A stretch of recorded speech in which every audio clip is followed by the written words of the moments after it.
Assalamualaikum warahmatullahi wabarakatuh.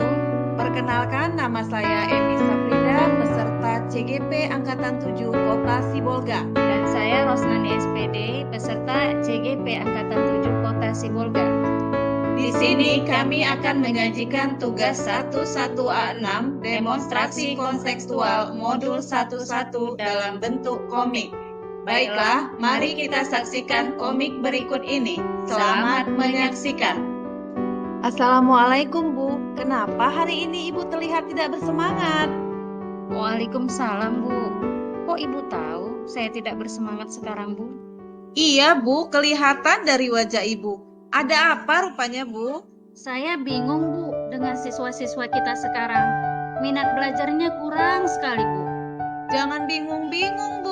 Zaman sekarang pembelajaran yang kita lakukan sudah harus berpusat pada peserta didik.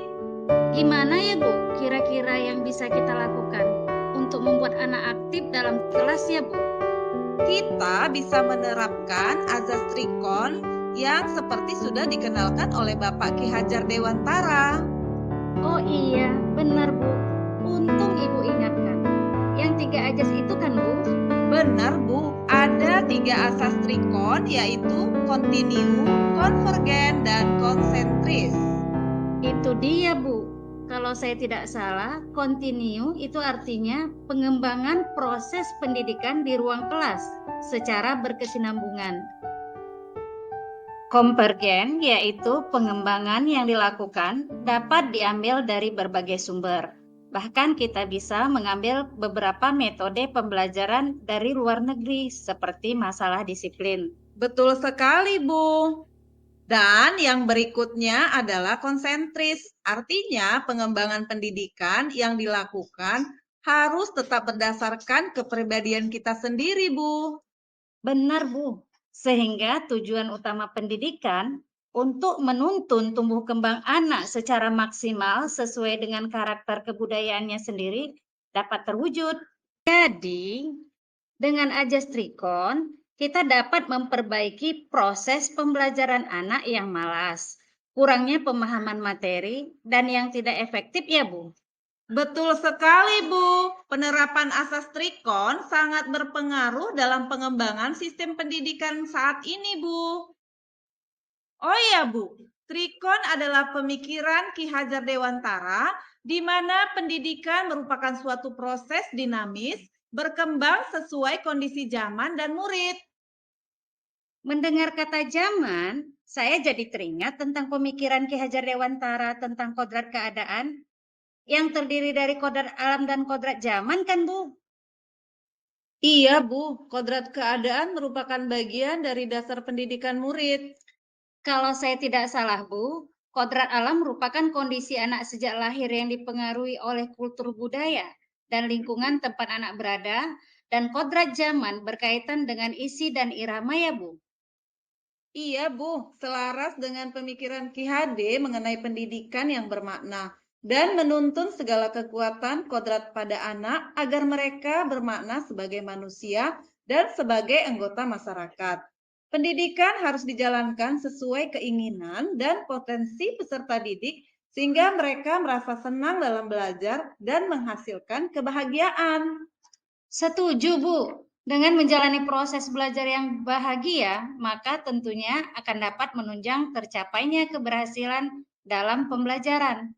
Benar Bu, Ki Hade juga mengelaborasikan pendidikan terkait kodrat alam dan kodrat zaman, di mana dalam melakukan pembaharuan yang terpadu, hendaknya selalu diingat bahwa segala kepentingan anak didik jangan sampai meninggalkan segala kepentingan yang berhubungan dengan kodrat keadaan.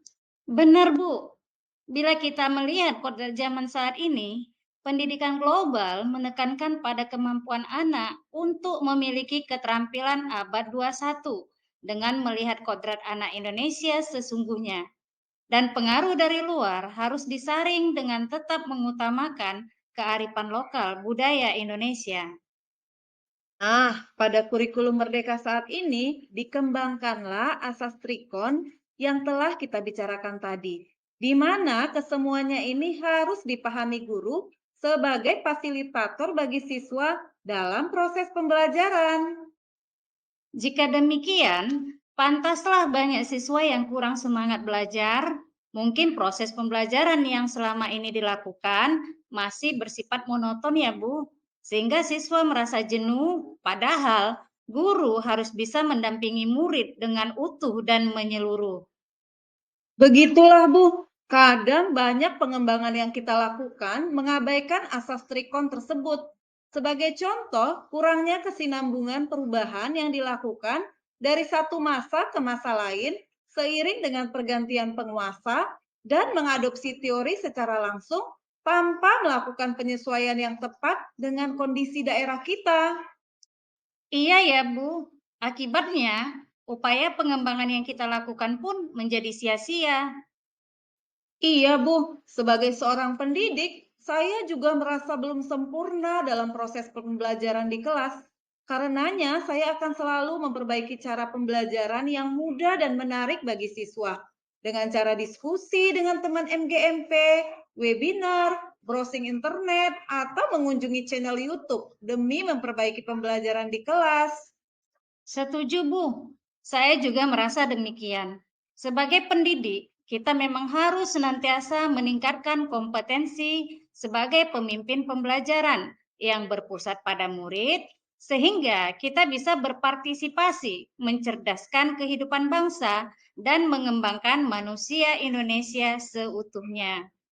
Oke, Bu, terima kasih. Dengan berdiskusi tadi, saya jadi lebih semangat untuk menerapkannya di kelas. Semoga peserta didik juga bisa lebih semangat dan lebih bergairah untuk belajar, sehingga tujuan pembelajaran mudah untuk dicapai. Amin. Semoga kita sukses ya, Bu, dan tetap semangat untuk mencerdaskan anak bangsa. Demikianlah tugas demonstrasi kontekstual dari kami. Semoga komik ini bermanfaat. Terima kasih. Assalamualaikum warahmatullahi wabarakatuh. Sampai jumpa.